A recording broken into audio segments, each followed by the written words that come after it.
조조 서주를 복속시키고 호랑이 2마리, 하나는 죽이고 하나는 생포를 하는구나. 여포는 죽이고 유비는 생포하여 낙양으로 데리고 가서 유리한치 하는데 조용한 낙양 생활을 채소를 가꾸며 즐기는 유비. 안녕하세요. 미르의 행복지마 삼국지입니다.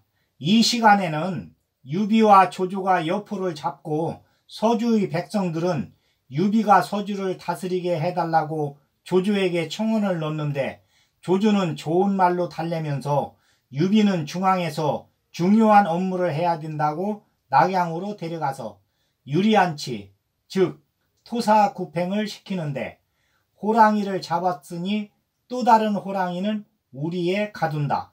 유비는 여포와 화해를 하고 예주목을 하면서 치수를 소패에 두라는 조조의 명으로 지금 소패에서 군마를 증강하면서 힘을 기르고 있습니다. 장수를 항복받고 조조가 낙양으로 개선하면서 서주에 회오리 바람이 불어닥치게 됩니다. 소패의 유비는 조조의 편지를 받고 근간의 여포의 사정을 알림과 함께 호응을 약속하는 답서를 그 밀사편에 주어 보냅니다. 이때 서주에는 이미 조조가 뿌려둔 독이 조금씩 여포를 상하게 하고 있습니다. 그 독은 다름 아닌 진규와 진 등 부자였습니다.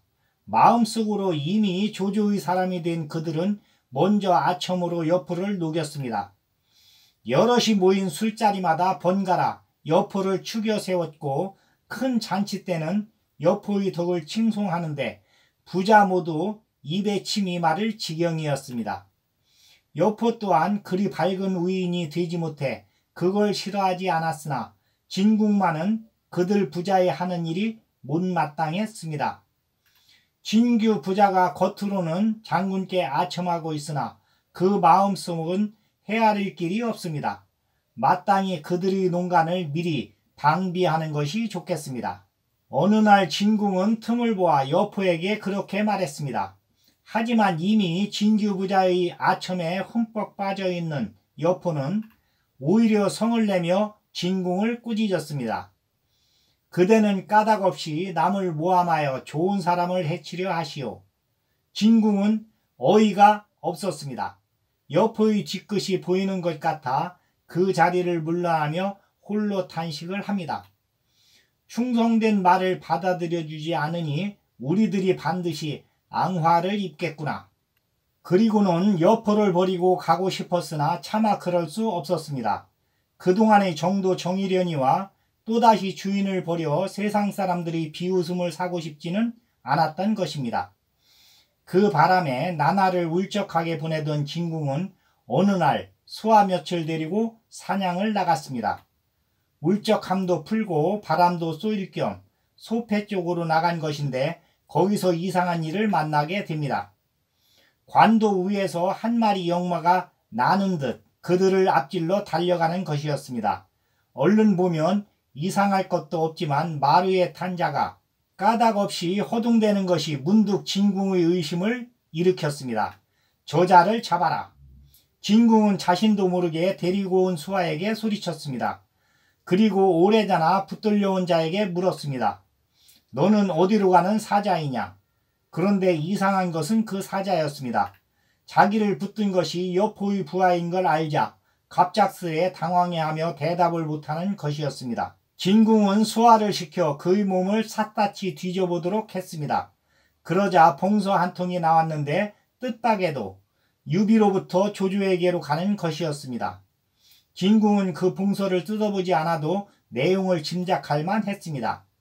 조조고 유비고 명목상으로는 모두 여포와 한편이었습니다. 그런데도 그들의 사자가 여포의 사람인 자기를 그토록 두려워하며 피하려 한 데는 반드시 까닭이 있을 것이고 또 있다면 여포를 해치려는 음모이기 때문일 것이었습니다. 이에 진궁은 사로잡은 사자를 끌고 여포에게 돌아가 빼앗은 밀서와 함께 바쳤습니다. 이게 무엇이요? 그리고 저자는 누구요? 여포가 의아로운 눈길로 물었습니다. 유비가 조조에게 보내는 밀서입니다. 오늘 사냥을 나갔다가 우연히 저자를 만났는데 거둥이 수상쩍기로 잡아서 뒤져보니 이 글이 나왔습니다.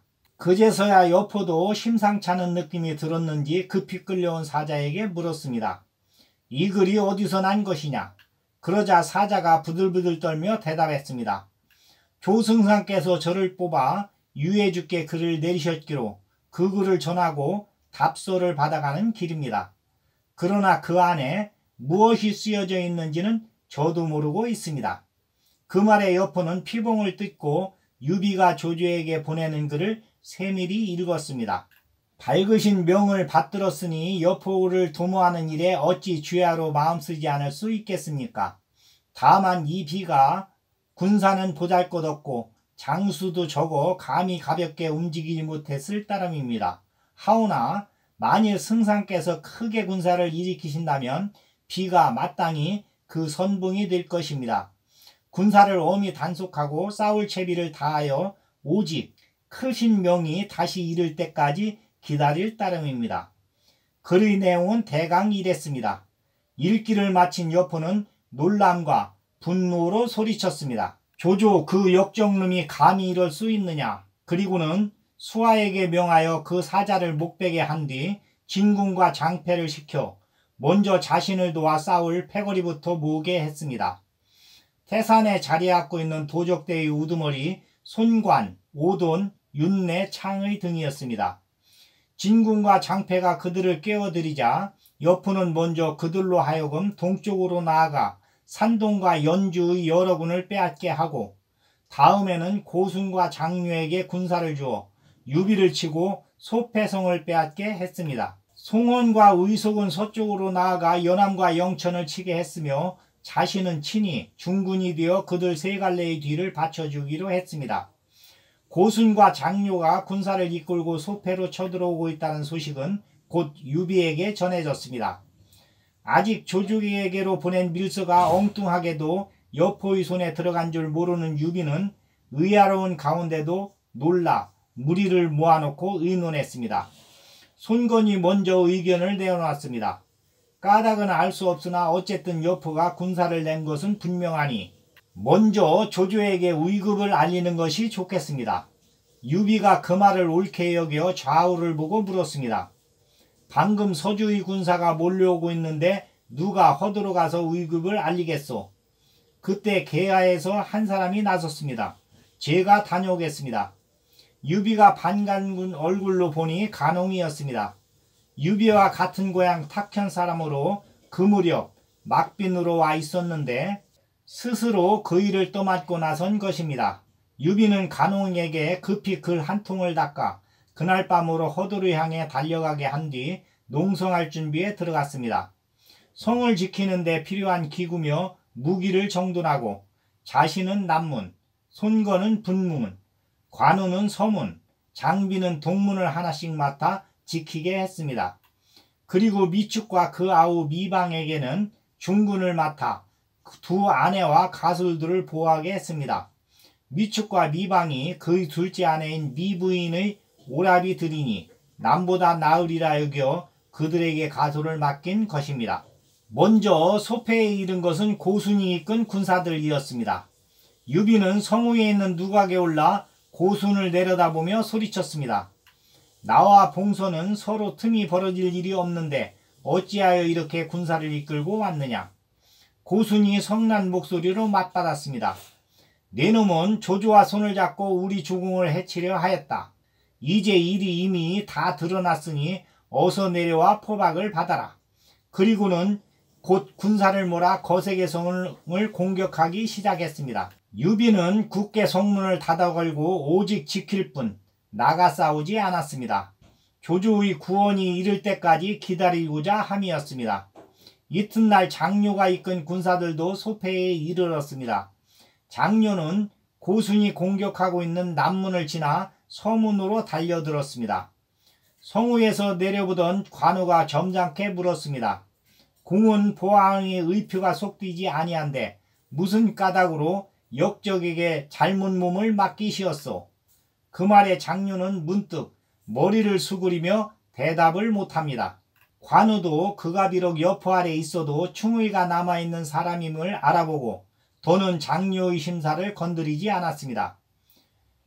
역시 유비처럼 굳게 성문을 닫아걸고 안에서 지키기만 할 뿐이었습니다. 관우가 싸움을 받아주지 않자 장녀는 다시 동문으로 군사를 옮겼습니다. 동문을 지키고 있던 장비가 얼른 군사를 이끌고 나가 싸우려 합니다. 한동안 싸움이 없어 온몸이 근질거리던 장비이고 보면 당연한 일이기도 했습니다.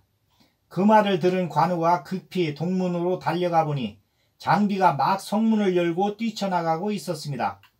그러나 장녀는 이번에도 별로 싸울 생각이 없는지 한변 공격하는 채만 한 뒤 다시 군사를 물리는 중이었습니다. 그걸 뒤쫓으려는 장비를 관우가 급히 성 안으로 불려들였습니다. 저놈은 내가 겁이 나서 달아나는데 왜 뒤쫓지 말라고 하시오? 장비가 돌아와 관우에게 불퉁거렸습니다. 이에 관우가 조용히 타일렀습니다.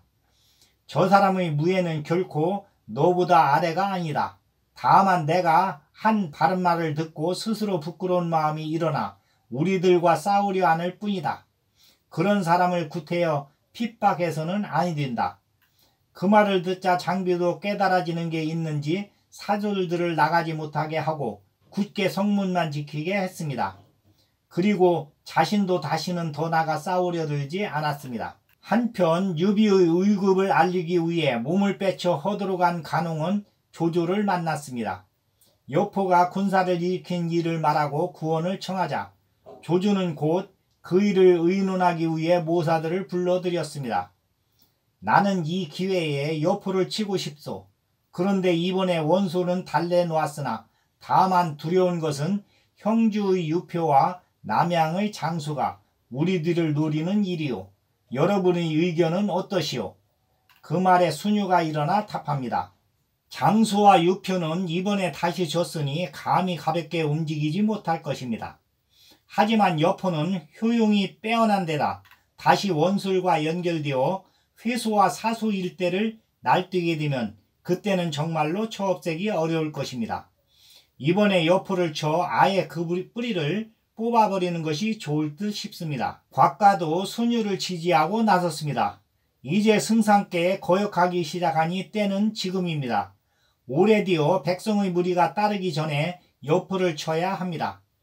하나같이 아끼는 모사들이 그렇게 주장을 하자 조조도 거기에 따르기로 뜻을 굳혔습니다. 하우돈 하우연 여건 이전에게 5만 군을 주어 먼저 떠나게 하고 스스로는 남은 대군을 이끌고 그 뒤를 따랐습니다. 탐마가 나는 듯 조조의 대군이 이루고 있음을 고순에게 알리고 고순은 또한 시각을 짓지 않고 여포에게 그 소식을 보냈습니다. 여포는 조조의 그같이 신속한 출병에 은근히 놀라면서 후성 항맹 조성 셋을 불러 영을 내립니다. 너희들은 200기를 이끌고 고순에게로 달려가 합류하라. 그리고 소패성에서 30리쯤 떨어진 곳에서 조조의 군사를 맞으라. 그리곤 그 또한 남은 대군을 이끌고 뒤를 따랐습니다. 유비는 성 안에서 고순이 군사를 물리는 것을 보고 조조의 대군이 이른 줄 알았습니다. 이때다 싶어 손건에게 송을 지키게 하고 미축 미방 형제에게는 가소를 맡긴 뒤 관, 장 두 아우와 함께 성을 나와 진체를 세웠습니다. 조조의 군사들과 호응하기 위함이었습니다. 한편 조조군의 선봉이 되어 군사를 이끌고 내려오던 하우도는 곧 고순의 군사와 마주쳤습니다. 양편의 군사가 마주치자 말 한마디 없이 대뜸 창을 휘두르며 싸움을 도두었습니다. 고순 또한 대두를 휘두르며 마주쳐 나오니 한바탕 싸움이 어우러졌습니다. 하지만 고순의 무예는 하우둔을 당해내기에는 모자랐습니다. 40여 합에 이르자 손발이 어지러워지니 말머리를 돌려 저의 진 쪽으로 달아납니다. 하우둔이 그런 고순을 뒤쫓아 말에 박차를 가하려 달려가는데 호련 화살 한 개가 날아와 왼쪽 눈에 박혔습니다. 그 화살은 여포의 장수 조성이 쏘아보낸 것이었습니다.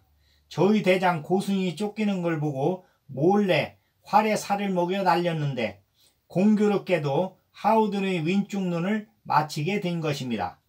고순을 쫓는데 정신이 팔려 방심하던 하우든은 왼쪽 눈에 화살이 박히자 한 소리 아픔과 분노의 고함을 지르더니 그대로 손을 들어 화살을 뽑았습니다. 그러자 뜻밖에도 화살촉에 박혔던 눈알까지 한꺼번에 뽑혀 나오고 말았습니다. 남은 눈으로 그걸 본 하우든은 다시 한 소리 크게 외쳤습니다. 이 눈알은 내 아버지의 정과 어머니의 피가 어우러져 만들어진 것, 내 어찌 버릴 수 있으랴. 그리고는 화살 끝을 입으로 가져가 산적 빼어 먹듯 눈알을 빼어 씹어 삼킨 뒤 다시 창을 들고 말을 달려 활을 쏜 조성에게로 접쳐들었습니다. 한 눈으로는 붉은 피를 쏟고 한 눈에는 푸른 불길을 일으키며 자기를 향해 달려드는 하우든을 보자 조성은 그만 얼이 빠졌습니다. 손발이 굳어 제대로 막아보지도 못하고 하우든의 한 창에 이마박이 뚫어진 채 말 아래로 떨어져 죽었습니다. 이 광경을 본 양편의 군사들은 하우든의 그 엄청난 참을성에 혀를 내둘렀습니다. 그러나 피를 엄청 흘리고 갑자기 외눈이 된 하우든은 싸움에 어려움이 있어 군사를 물려 제부까지 후퇴하였습니다. 하우든의 군사가 후퇴하자 고수는 군사를 돌려 유비를 치러 갑니다. 때마침 여포의 대군도 그곳에 이르러 여포와 장려 고수는 군사를 셋으로 나누어 각기 유비 관우 장비의 진체를 하나씩 맡아 쳐들어갑니다. 고순과 장려는 유비와 함께 있는 관우의 진체를 쓸어가고 여포는 평소부터 미워하던 장비의 진체를 맡아 밀고 들자 관우와 장비가 각기 말을 내어 그들을 맞고 유비는 남은 군사로 그들을 뒤에서 떠받치기로 했습니다. 하지만 처음부터 너무나 세력의 차이가 컸습니다. 관우와 장비가 힘을 다해 싸웠으나 여포가 군사를 나누어 등 뒤로부터 그들을 공격하자 앞뒤로 적을 맞게 된 관우와 장비의 군사들은 이내 부서지고 말았습니다. 이미 형세가 기울었음을 안 유비는 겨우 수십 기만 이끌고 급히 소패성으로 들어왔습니다. 그리곤 성우의 군사를 불러 적교를 내리는데 어느새 뒤쫓던 여포가 등 뒤에까지 이르렀습니다. 성우의 군사들이 활을 쏘려 해도 여포가 너무 가까워 유비가 상할까봐 활을 쏠 수가 없었습니다. 그 사이 여포가 성문으로 뛰어들어 활짝 열어젖히니 그 뒤를 여포의 대군이 물밀듯 몰려들었습니다. 이렇게 되고 보니 원래 그리만이 남아있지 않았던 유비의 군사들로서는 더 막아볼 길이 없었습니다. 남은 일은 기껏 사방으로 흩어져 한 목숨 건질 국리입니다. 유비는 일이 급함을 보고 가솔들이 있는 아성을 그대로 지나친 후 선문 쪽으로 달아났습니다. 수하 군사들은 물론 가솔들까지 버리고 홀로 소패성을 빠져나온 것입니다.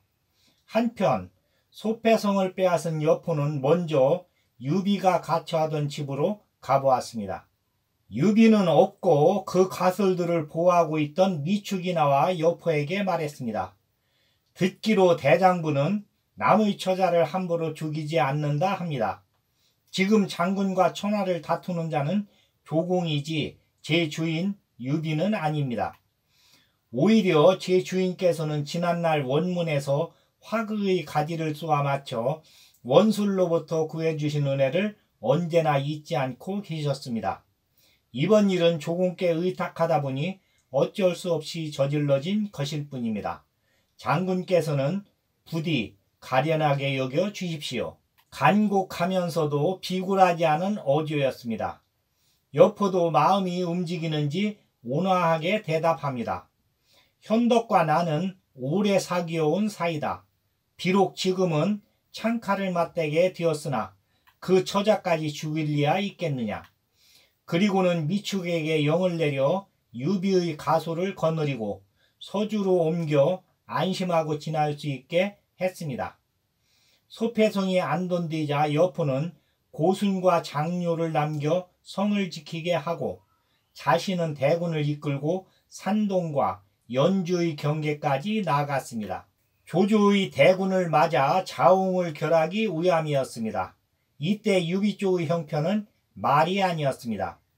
소패를 지키기로 했던 손건은 간신히 목숨만을 건져 성을 빠져나오고 관우와 장비도 겨우 수백의 군사만 건져 각기 산중으로 흩어졌습니다. 그곳에 숨어 여포의 대군을 피하면서 유비의 거처를 수소문할 작정이었습니다. 유비는 더욱 한심했습니다. 같은 날 같은 시에 죽기로 한 두 아우는 물론 가솔들마저 적군 사이에 버려두고 홀로 말 한 필에 의지에 경화 없이 달아날 뿐이었습니다. 그렇게 한참을 달리는데 호련 말발굽 소리가 들리며 누군가 뒤쫓아오는 사람이 있었습니다. 유비가 뒤돌아보니 다름 아닌 손건이었습니다. 역시 말 한 필의 의지에 소패를 빠져나오다가 앞서가는 유비를 보고 따라온 것이었습니다. 나는 지금 사랑하는 두 아우가 죽었는지 살았는지조차 모르고 가솔들도 모두 잃어버렸네. 이제 어찌하면 좋겠는가. 손건이 가만히 생각하다 대답합니다. 조조들 찾아가는 도리밖에 없겠습니다. 우선 그 아래 있으면서 뒷날을 기약하십시오. 유비도 그 밖에는 달리 길이 있을 것 같지 않았습니다. 이에 손건의 말을 따르기로 하고 허두를 향해 달렸습니다.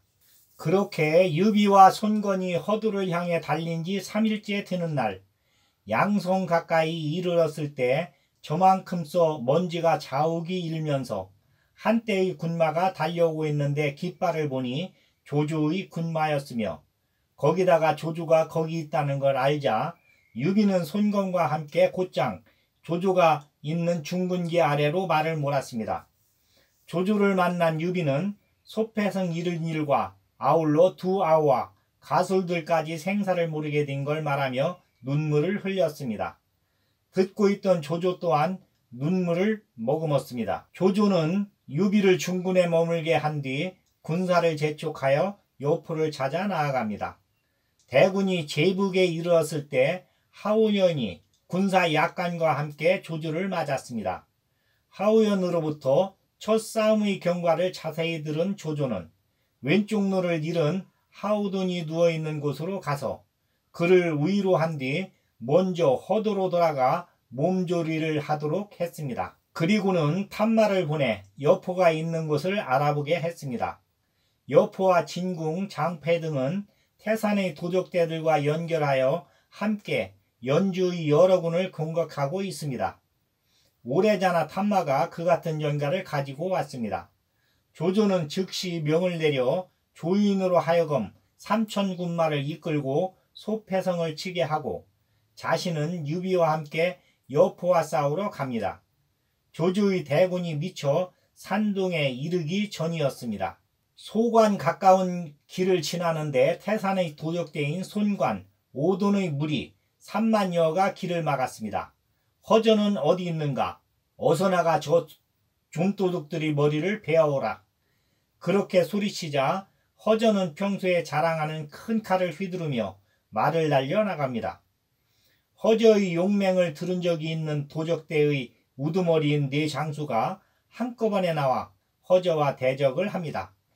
그러나 허저가 죽을 힘을 다해 싸우니 넷이 오히려 당해내지 못하고 도망을 칩니다. 그러자 조조가 대군을 휘몰아 들이칩니다. 이렇게 조조가 소관까지 쫓아가며 마음껏 도적대를 유린하는데 이때 여포는 이미 서주에 돌아와 있었습니다. 조조의 대군이 소패를 향한다는 말을 듣고 진등과 함께 구원하러 떠날 참이었습니다. 아직도 진규 부자를 철석같이 믿고 있는 여포라 서주성 지키는 일은 진규에게 맡긴 채였습니다. 여포의 군사들이 서주를 떠날 무렵 진규가 그 아들 진등을 불러 말합니다. 지난날 조공께서는 내게 동쪽의 일을 모두 맡긴다 하셨다. 그런데 이번에 나가면 여포는 반드시 조공에게 지고 말 것이다. 너는 서둘러 일을 꾀하거라. 그러자 진등이 조용히 대답합니다. 밖의 일은 제가 알아서 처리하겠습니다. 다만 여포가 져서 돌아올 때의 일이 어려우니 그때 아버님께서는 미축의 무리에게 청하여 성문을 닫아 걸고 여포를 받아들이지 마십시오. 그렇게만 되면 조군께는 이 서주성을 빼앗는 수고로움을 덜어 드릴 수 있고 여포를 오직 합의 하나를 의지해야 하는 궁박한 처지로 몰아넣을 수 있습니다. 그렇지만 여포 곁에는 내가 있으니 만약 이 서주성을 조군께 바쳐버린다면 여포는 반드시 너를 죽이려 할 것이다. 그 일은 어떻게 할 작정이냐? 진구가 걱정스러운 얼굴로 아들을 보며 물었습니다. 진등이 가볍게 웃으며 대답합니다. 그 일은 너무 걱정하지 마십시오. 제게도 그때쯤 여포로부터 몸을 빼낼 계책이 따로 서 있습니다. 거기다가 이 서주성에는 여포의 처자가 있다. 여포는 반드시 많은 신복을 남겨 지키게 할 것인데 어떻게 미축과 나의 힘만으로 이성을 손에 넣을 수 있겠느냐. 진구는 아무래도 못 믿어온 모양이었습니다. 그러나 진등은 가벼운 웃음으로 아버지를 안심시켰습니다. 그 또한 제게 생각해둔 계책이 있습니다. 잠시 후면 여포는 처자와 함께 신복들을 한박 이성에서 빼내 합이성으로 옮기게 될 것입니다. 그리고는 여포를 찾아가 말했습니다. 서주는 지형이 사면으로 적을 받아들일 수 있는 곳인데다 죽음의 근거지라 조주는 또 반드시 힘을 다해 공격할 것입니다. 우리는 마땅히 싸움이 이롭지 못해 이곳으로 되돌아오게 될 경우를 미리 생각해 두어야 합니다. 이곳의 곡식과 돈을 합의성으로 옮겨두면 서주가 포위를 당하게 되어도 그곳에 양식이 있으므로 구해낼 수 있을 것입니다. 주공께서는 일찍 계책을 세워 두십시오. 여포가 들어보니 그럴듯한 말이었습니다. 털끝만큼도 의심하기는커녕 제 발로 진등이 쳐놓은 그물 속으로 걸어 들어갔습니다. 원룡의 말이 옳다. 곡식과 돈뿐만 아니라 가솔까지도 합의로 옮김이 마땅하리라. 그리고는 신복인 송원과 의속을 지켜 처자와 전량을 보호해 합의성으로 옮기게 했습니다. 사랑하는 처자와 귀한 전량을 지키는 일이니 송원과 의속 외에도 많은 신복들과 오랜 군사들을 합의성으로 딸려 보낸 것은 말할 나위도 없었습니다. 제 딴에는 뒤를 든든히 해두었다는 기분으로 여포가 막 소패로 군사를 내려는데 다시 급한 전갈이 들어왔습니다.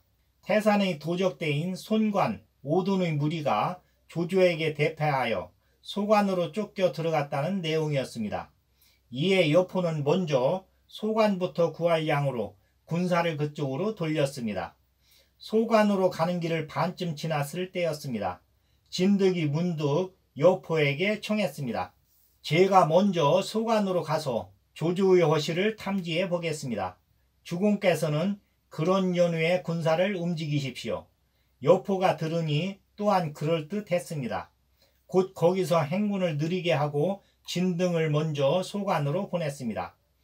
진등이 소관에 이르니 그곳에서 도적대의 머리노릇을 하고 있던 진궁이 손관의 무리와 함께 나와 맞았습니다. 진등은 짐짓 엄한 얼굴로 말했습니다. 오누께서는 여러분께서 나아가 싸우기를 꺼리는 걸 심히 개의쩍게 여기고 있수이다. 이곳에 이르시면 반드시 꾸짖음과 벌이 있을 것이요. 그 말에 진궁이 난처한 듯 대답합니다. 지금 조조가 이끄는 군사의 세력이 커서 함부로 가볍게 맞설 수 없소이다. 그래서 우리는 험한 관의 의지에 굳게 지키고 있는 것이요. 돌아가거든 주공께 권하시오. 먼저 소패성을 지키는 것이 상책이 될 것이라고. 이곳은 구태여 싸우지 않더라도 조조는 스스로 물러갈 것이요. 그 말을 들은 진등은 속으로 뜨끔했습니다. 정말로 여포가 진궁의 말대로 한다면 많은 군사를 이끌고 먼 길을 온 조조는 먹을 것이 없어서라도 돌아가지 않을 수 없기 때문입니다. 따라서 진등은 건성으로 대답하고 소관에서 하룻밤을 머물렀습니다. 그날 밤 날이 저문 뒤였습니다. 진등은 관 위에서 보니 조조의 군사들이 관 아래까지 몰려와 공격을 했습니다. 진등은 좋은 기회라 생각하고 편지를 매단 화살을 3통이나 조조의 군사들 쪽으로 쏘아 보냈습니다. 관 위에 불빛이 비치거든 일제히 공격하라는 내용이 쓰인 편지였는데 어둠 속이라 아무도 진등의 그러는 것을 알지 못했습니다. 진등은 이튿날 태어난 얼굴로 진궁과 작별하고 여포에게로 돌아갔습니다. 그러나 그가 여포에게 한 말은 진궁의 당부와는 전혀 딴판이었습니다. 손관 등 도적의 무리는 모두 마음이 변해 조조에게 관을 바칠 궁리하고 있습니다. 제가 진궁에게 그들을 잘 지켜보라 해두고 왔으니 장군께서는 저물 무렵 일시에 관을 들이치시어 안에 있는 진궁 등과 구응하십시오. 콩이 팥이라 해도 고지 들을 만큼 진등을 믿고 있는 여포는 이번에도 의심은커녕 칭찬부터 했습니다. 공이 아니었더라면 이 관을 고소라니 잃을 뻔했소. 그리고 계책을 쓴답시고 진등에게 일렀습니다. 공은 날랜 말로 얼른 소관으로 돌아가 진궁더러 안에서 호응하라 하시오. 관 위에 횃불을 밝히는 걸 신호로 삼는 게 좋겠소이다. 모든 게 진등이 바라는 대로만 되었습니다. 여포의 명을 받고 나는 듯 소관으로 달려간 진등은 다시 황망한 얼굴로 엉뚱한 소리를 했습니다. 조조의 군사들이 샛길로 빠져 이미 관 안으로 들어왔소.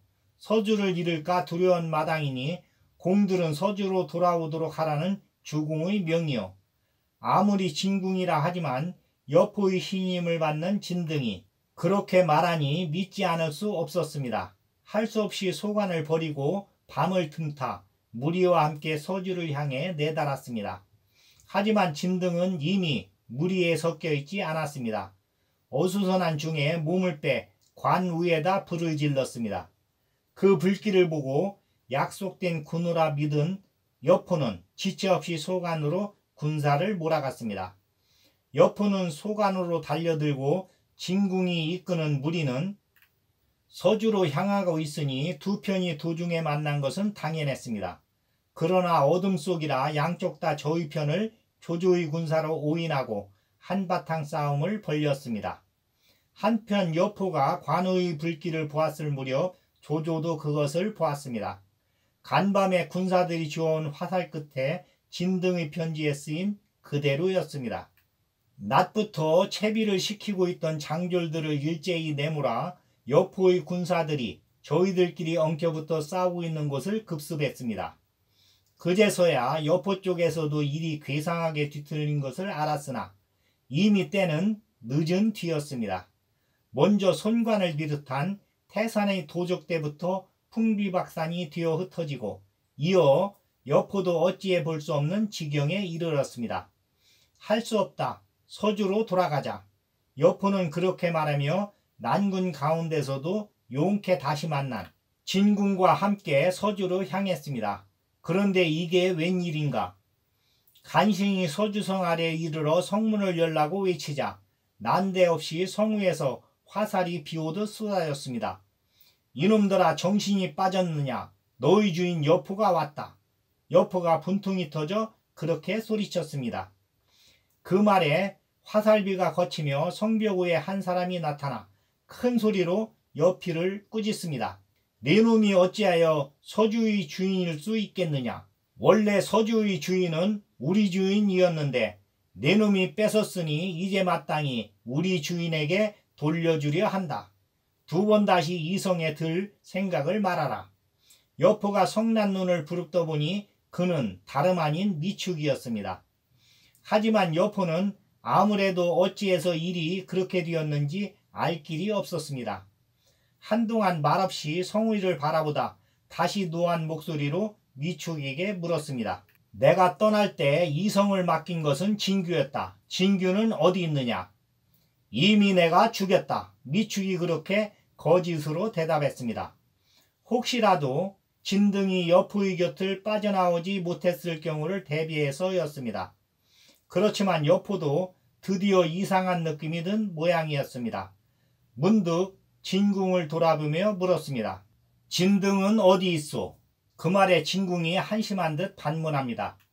장군께서는 아직도 미혹에서 깨어나지 못하셨습니다. 이 모든 일이 간사한 그 도적이 꾸민 일인데 어찌 여기 남아 있겠습니까? 아니다. 어딘가 군사들 틈에 섞여 있을 것이다. 어서 그를 찾아보아라. 진궁의 말은 듣지도 않고 여포는 다시 군사들에게 영을 내려 진등을 찾아보게 했습니다. 이미 소관에서부터 몸을 빼친 진등이 거기에 있으리 만무였습니다. 그제서야 처음부터 끝까지 철저하게 진등에게 속은 것을 안 여포는 부드득 이를 갈았습니다. 차라리 소패성으로 가서 거기 의지해 조주를 막는 편이 낫겠습니다. 진궁이 펄펄 뛰는 여포를 달랜 뒤 그렇게 권했습니다. 분통이 터지지만 여포도 달릴 길이 없다 여겨 진궁의 말을 따랐습니다. 그런데 일은 거기서 그치지 않았습니다. 소패에 이르는 길을 반쯤 갔을 무렵 여포는 맞은편에서 달려오는 한떼의 군마와 마주쳤습니다. 소패를 지키고 있을 줄 알았던 고순과 장료가 앞장선 군사들이었습니다. 소패는 어떻게 하고 이렇게 나왔느냐? 여포가 묻자 둘은 오히려 어리둥절한 눈으로 여포를 보며 입을 모아 반문을 합니다. 주군께서는 어떻게 의급을 벗어나셨습니까? 무엇이라고? 의급이라니 무슨 의급이란 말이냐? 여포가 한층 소리를 높여 다시 물었습니다. 진등이 달려와 말하기를 주공께서 적의 포위를 당해 몹시 위태롭다 했습니다. 그리고 아울러 주공의 명을 전하기를 소패를 버려두고 어서 빨리 달려와 구해달라고 했습니다. 실로 어이없는 말이었습니다. 화가 꼭지까지 솟은 여포가 할 말을 잇고 있는 사이 진궁이 다시 말했습니다. 이 또한 진등 그 간사한 도적놈의 계책입니다. 내 이 도적놈을 반드시 잡아 죽이고야 말겠다. 그제서야 여포가 분노를 넘어 한맺힌 언도로 소리쳤습니다. 그리곤 급히 말을 몰아 소패로 답장서 달렸습니다. 짐작대로 성우에는 조조의 깃발이 높이 걸려 있었습니다. 원래 진등이 쏘아보낸 그를 통해 고순과 장료가 성을 비울 것을 미리 한 조조는 조인을 부근에 숨겨두었다가 성이 비기 무섭게 조인으로 하여금 성벽 곳곳에 조조의 깃발을 꽂도록 하였습니다. 여포의 화를 돋우는 일은 그것만이 아니었습니다. 성 안에 이른 여포가 큰 소리로 진등을 부르며 욕하자 진등이 성벽 위에 나타나 도리어 여포를 손가락질하며 꾸짖습니다. 나는 대한의 신하다. 어찌 너 같은 역적놈을 오래 섬기겠느냐. 진등의 밑삼 낮은 꼴을 보는 것만으로도 노기가 길길이 솟구치는데 욕까지 얻어먹으니 여포는 아무것도 보이는 게 없었습니다. 모든 장종들은 힘을 다해 이성을 깨트리도록 하라. 특히 진등의 목을 가져오는 자는 이 싸움의 으뜸가는 공으로 상을 내리리라. 여포는 그렇게 말하고 자신도 투구꾼을 고쳐매며 성으로 돌진할 채비를 했습니다. 그때 등 뒤에서 크게 함성이 일더니 한떼의 군마가 달려왔습니다. 앞선 장수는 고리눈에 밤송이 수염을 한 장비였습니다. 여포는 고순을 내보내 싸우게 했으나 고순이 장부를 이겨내지 못하자 할 수 없이 스스로 장비와 싸우기 위해 성을 공격하려던 군사들을 되돌려 세웠습니다. 그런데 싸움이 채 어우러지기도 전에 다시 한 소리 큰 함성이 오르더니 조조가 친히 대군을 이끌고 세찬 기세로 부딪혀 왔습니다. 분노로 눈이 뒤집힌 상태이기는 해도 여포는 역시 전장에서 늙은 사람이었습니다. 성 안에 있는 사람들까지 몰려나오는 날이면 자기의 군사들은 고스란히 도간에 든 쥐꼴이 날 것임을 깨쳤습니다. 모두 비어있는 동쪽으로 물러나라. 여포는 이렇게 영을 내리고 앞장서서 달아나기 시작했습니다. 제대로 싸워보지도 않고 달아나는 여포를 보자 조조의 군사는 부쩍 힘이 났습니다. 기어이 여포를 사로잡겠다는 듯 길을 쏘고 추격합니다. 여포의 군사가 그렇게 쫓기다 보니 간신히 추격을 벗어났을 때는 사람과 말이 한 가지로 지쳐 있었습니다. 그런데 다시 한 군데 외진 길에서 한때의 인마가 갑작스레 나타나 앞을 막았습니다. 여포는 달아나지 마라. 운장이 여기서 기다린 지 오래다. 앞선 장수가 청룡 언얼드로 비껴들고 말 위에서 소리쳤습니다. 난데없이 나타난 장비에게 쫓기는 터에 이제는 관우까지 나타나 길을 막은 것이었습니다. 여포는 황망 중에도 방천화극을 들어 관의 청룡 언얼들을 상대하지 않을 수 없었습니다. 뒤에는 조조의 대군과 장비가 쫓아오고 있어 앞으로 길을 뚫어야 했기 때문입니다. 따라서 처음부터 여포에게는 힘들여 싸울 마음이 없었습니다. 짐짓 기세를 올려 관우를 공격한 뒤 한 가닥 길을 열어 달아나기 바빴습니다. 그에게 마지막 남은 하비성을 향해서였습니다. 다행히 후성이 군사를 이끌고 적응한 덕분에 여포는 물론 진궁도 겨우 하비성 안으로 들어갈 수 있었습니다. 한편 소패에서 뿔뿔이 흩어져 서로 생사조차 모르다가 다시 만나게 된 관우와 장비는 서로 만나 그간의 일을 주고받으며 기뻐했습니다. 나는 그날 소패성을 빠져나간 뒤 해주 길가에서 몇 안 되는 군사들과 머물렀네. 그러면서 사방으로 알아본 바 형님께서 조조와 함께 여포를 치러 온다는 소식이 들리기에 이렇게 달려온 것이네. 관의 묵매인 말에 장비가 울먹이며 대답합니다. 저는 망탕산에 들어가 때를 기다리고 있었습니다. 다행히 오늘 형님을 만나게 되고 또 큰형님께서 무사하시다는 걸 알게 되었으니 기다린 게 헛되지 않았군요. 하늘이 우리 삼형제를 버리지 않으신 모양이네. 자, 여기서 지체할 게 아니라 큰형님을 뵈러 가세. 관우가 장비의 등을 두드리며 그렇게 말하고 앞장서자 장비도 군사를 이끌고 유비가 있는 본진으로 향했습니다. 생사를 모르는 채 헤어졌던 삼형제가 다시 만나게 되었으니 그 기쁨이야 오죽했겠는가. 땅에 엎드려 울며 절하는 두 아우의 손을 잡아 일으키며 유비 또한 눈물을 감추지 못했습니다.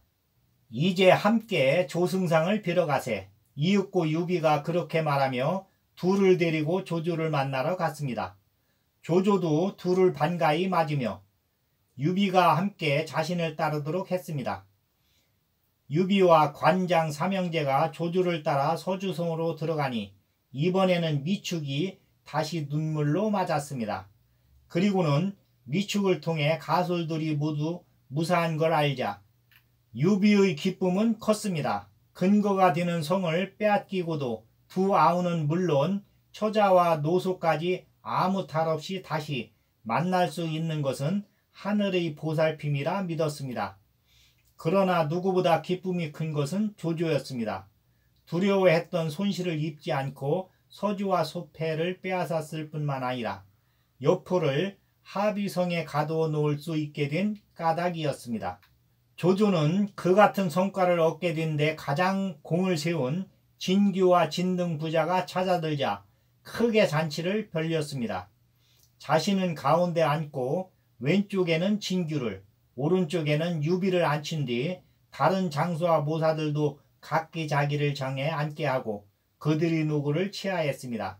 그런 다음 진규 부자의 공을 기려 쉽게 현의 누구를 내리고 진등은 벼슬을 높여 북파장군으로 삼았습니다. 그 잔치가 파한 뒤 유관장 삼형제는 따로 모여 다시 그간에 쌓인 회포를 풀며 밤새워 술을 마셨습니다. 형님, 이 얼마나 다양한 일입니까? 우리 삼형제가 다시 만난 데다가 두 분 형수님과 노소까지 무사하니 실로 하늘이 보살피신 것이 틀림없습니다. 장비의 그 같은 말에 유비도 환하게 받았습니다. 나도 그렇게 생각하네. 처음 말 한 필에 의지의 소패를 빠져나올 때만 해도 나는 일이 모두 그런 줄 알았네. 하지만 사람의 욕심이 원래 그러한지 두 아우와 가솔이 모두 무사한 걸 알자 유비의 가슴에는 차츰 어둠이 일기 시작했습니다. 또다시 저 탁현을 떠날 때와 다름없이 영락한 자신의 처지가 떠오른 탓이었습니다. 조조로부터 얻은 것이기는 하지만 처음 예주목의 자리를 얻었을 때만 해도 유비는 은근한 희망에 불타고 있었습니다.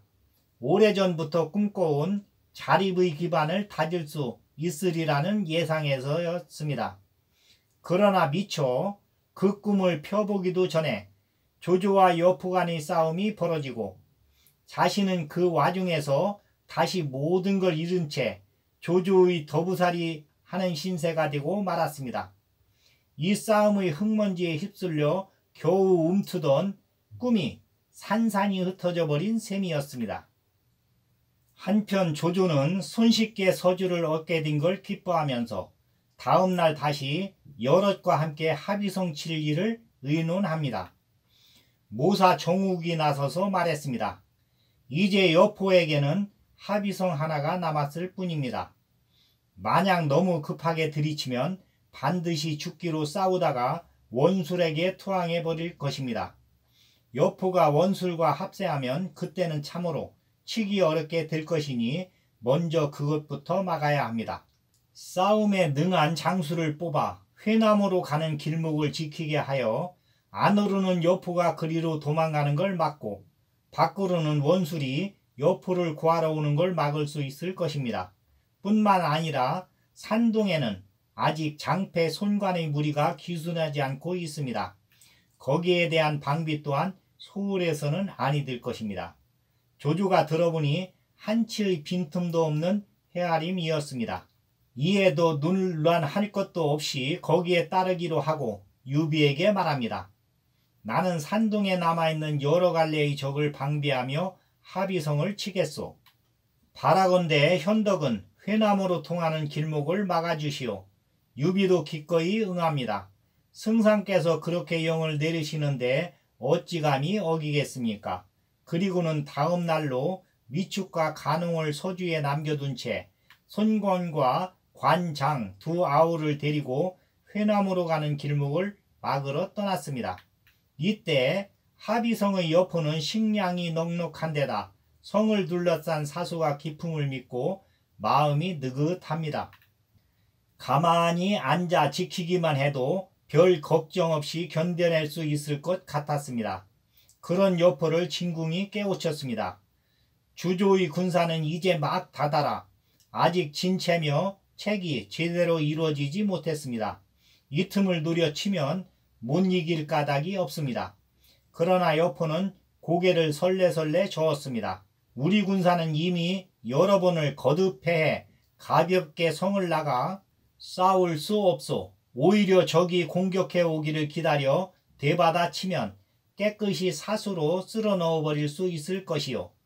그리곤 진궁이 거듭나가 싸울 것을 권해도 끝내 들어주지 않았습니다.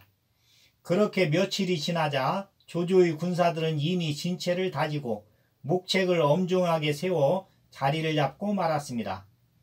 진궁의 간곡한 권유에도 불구하고 여포는 또 한 번의 기회를 놓쳐버린 것입니다. 한편 유비는 회남으로 가는 세 갈래 길목이 모이는 삼갈래 길을 완전히 차단하여 흙벽으로 옹벽을 쌓고 전, 중, 후군으로 군사를 편성하여 여포와 원술이 연결될 수 있는 어떠한 경우라도 차단할 수 있도록 물샐 틈 없이 방비를 하고 군령을 내려 물 한 바가지, 계란 하나라도 민폐를 끼치지 않도록 하면서 그동안 고단했던 심신을 달래도록 충분한 휴식 기간을 갖도록 하였습니다. 인근 불악에서는 유비가 군영을 설치하고 군령을 내려 조금이라도 백성들의 불편이 없도록 한다는 소문을 들은 촐로들이 찾아와 유비에게 고마움을 표합니다. 유비는 그 촐로들을 맞아 따뜻한 밤을 같이 나누며 이야기를 들어줍니다. 이렇게 유비가 길목을 완전히 차단하고 민심을 얻고 있을 때 조조는 사수의 물을 끌어들여 합의성으로 물길을 돌림으로써 마침내 성벽이 무너지고 성내가 물바다가 됨으로써 여포의 수하 장수들이 더는 견디지를 못하게 되고 조조의 간계에 넘어가 여포가 사로잡혀 항복을 하게 됨으로써 서주의 호랑이 여포는 조조의 손에 죽임을 당하게 됩니다. 이렇게 서주가 평정이 되자 그 소문은 산동 일대에 퍼져 도적무리 손관, 오돈, 윤내 등도 차례로 항복해 왔습니다. 이렇게 서주가 안정이 되자 조조는 허도로 돌아가기로 하는데 그 무렵 촐로들 여럿이 조조를 찾아뵙기를 청합니다. 유사군께 다시 서주를 맡기시어 저희들을 보살피게 해 주십시오. 그 같은 백성들의 마음을 조조에게 전하면서 간청을 합니다. 조조는 마음속으로 놀라움과 시기심을 느끼지 않을 수 없었습니다. 여포의 무능 때문에 덕을 본 탓이라고는 해도 그토록 짧은 기간에 서주의 백성들 마음을 사로잡은 유비의 이상한 힘에 대한 놀라움과 시기심이었습니다. 역시 무서운 인물이다. 반드시 허도로 데려가 내 연못에 가둬 두어야 되겠다. 조조는 다시 한번 마음속으로 다짐합니다. 그러나 겉으로는 부드럽기 그지없는 미소를 띠며 대답합니다. 어르신들의 정성을 알겠습니다만 유사군께서는 이번 여포토벌에 공이 매우 크신 분입니다. 먼저 천자께 배웠고 벼슬을 받은 뒤에 돌아와도 늦지 않을 것입니다. 그러자 촐로들도 그 말을 옳게 여겨 조조에게 감사하고 돌아갑니다. 조조는 거기장군 차주를 불러 서주를 다스리게 하고 허도로 돌아왔습니다. 허도로 돌아온 조조는 이번의 전공에 따라 벼슬과 상을 내림과 동시에 유비는 특히 자신의 승장부와 가까운 곳에 집을 정해주고 천자께 그 군공이 큼을 상주하였습니다. 이제 유비는 허도에서 조조의 객장으로 생활하게 됩니다. 여기까지 시청해 주셔서 고맙습니다. 구독과 좋아요, 알람은 저희 방송에 큰 힘이 됩니다.